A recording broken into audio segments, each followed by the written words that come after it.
salaamaaleykum wa rahmatullah. mbokk jullit yi ñu ngi leen di nuyu di leen ziar ci turu Serigne Sayar Mbay di xalifa maam Cheikh Mbay di ko jaarale ci rakkam ji fi teew nga xam ne moom moo ko fi représenté Serigne Ibrahima Mbay ak mbooleem waa kër maam Cheikh Mbay yi fi teew di leen tadakal di jël suñ nuyoo boobu di ko teg ci loxo docteur Abdoulaye Jaxate nga xam ne moom ci ñun la bokk fii la bokk pour mu jox leen ko. sëriñ bi di rafetlu jéego yi nga xam ne moo tax ngeen ñëw fii tey ndaxte wàllu waqfu moom dafa nekk lu am solo. Lislaam mooy diine bi njëkk bi nga xam ne ab xeex sumb na ko ngir àq ñu ñàkk ñi, xarbul murtaddiin, xeex boo xamante ni pour ñu delloo ñu ñàkk ñi seeni àq kese moo ko war. te waqfu nag muy loo xam ne lislaam lu jiitu lislaam amul woon, xëy na nañ ko doon defee bokkut ak bi ko lislaam di defee te loolu imaam Shafii wax na ko, Ibnu Hazm tamit wax na ko. waaye li yéeme mooy dafa mel ne bi nga xam ne colonisé nañ suñu réew yi, dafa mel ne tubaab bi ci ay pexeem da cee boole woon freiné waqf ba pare ñoom ñu freiné ko ci ñun ba pare seeni dëkk ñoom ñu dem développé ko. soo déggee ku mel ne Bill Gates nga xamante ni 4,2 milliards lañ wax ne investir na ko ci waqf, Seattle gi nga xam ne fa la dëkkoon, ñun ñi nga xam ne ñoo moomoon waqf ñu desani gannaaw, loolu jaaduwul.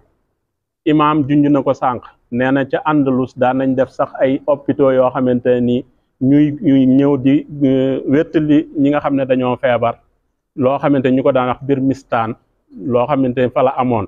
ma yokkal ko ci ne ko waqfu demoon na ba waqf boo xam ne sax lil kilaabi daal la, nga xam ne xaj yi nga xam ne dañoo réer amuñu fuñ jëm ñu defal leen waqf.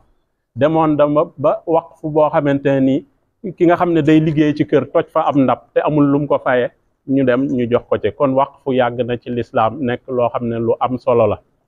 léegi nag waqfu boobu yamul ca ñooña de, waaye ñu ñëw ci suñu Afrique gii, Afrique de l'Ouest. Ahmad Baba ak Tombouctou yi day wax ne jawla bi mu doon def ci Soudan mu ne romb naa ay dëkk yoo xamante ni foofu kenn du fa xiif, ndax ku lekk ba pare li ci des da ngay dem teg ko ci jàkka ja pour abiru sabil, pour ku fay romb. kon loolu du loo xam ne dañ koy jéggaani ca kaw, mais moom Soudan boobu xar bu Ifriqiya la ci jublu woon.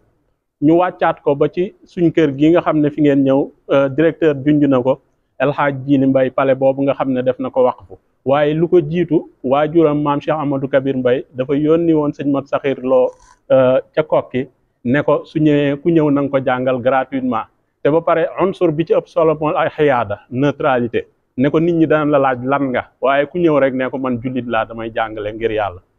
Alxaaj Jili Mbay mënuñu ko kii lim fi def lépp ci waqf kenn mënu koo kii. damay joxe benn exemple rek pour xamee ne waqf bi yemali ko woon fii ca Congo am na jàkka ju ñuy wax poto jàkka jooju dafa yëg ne musulman yi nekk Congo amuñu jàkka juñ jullee, mu jaral ko mu def ko fa. te yaakaar naa loolu lu am solal mooy ngir yàlla soo koy def doo ci xool kii wala kële, da nga koy def rek ngir yàlla.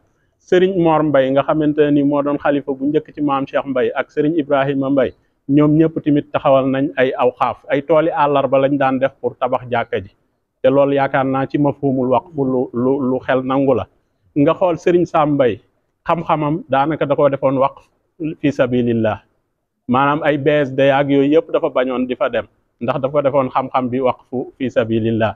léegi nag am ay proposition yoo xam ne dañ leen koy jox ci waqfu bi, mooy ñu ijtihaadaat yi nga xam ne dafa jëm ci waqfu, toujours ñu ciy xool jaanib maqsidul yusru ak rafal xaraj, surtout ay waqful manxuul ak yooyu ñu jël ko, ndax suñ jamono ji loolu la dëppool.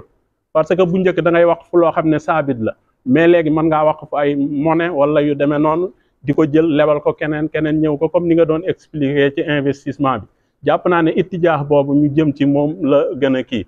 gis nga Seydina Omar ba muy wax naan jàkka ja nga xam ne dafa nekk ca Tamarin nañ ko naqalu. kon waqfu maslax yi la, du taabudi, maslax yi la. wallahu a'lam. jërëjëf.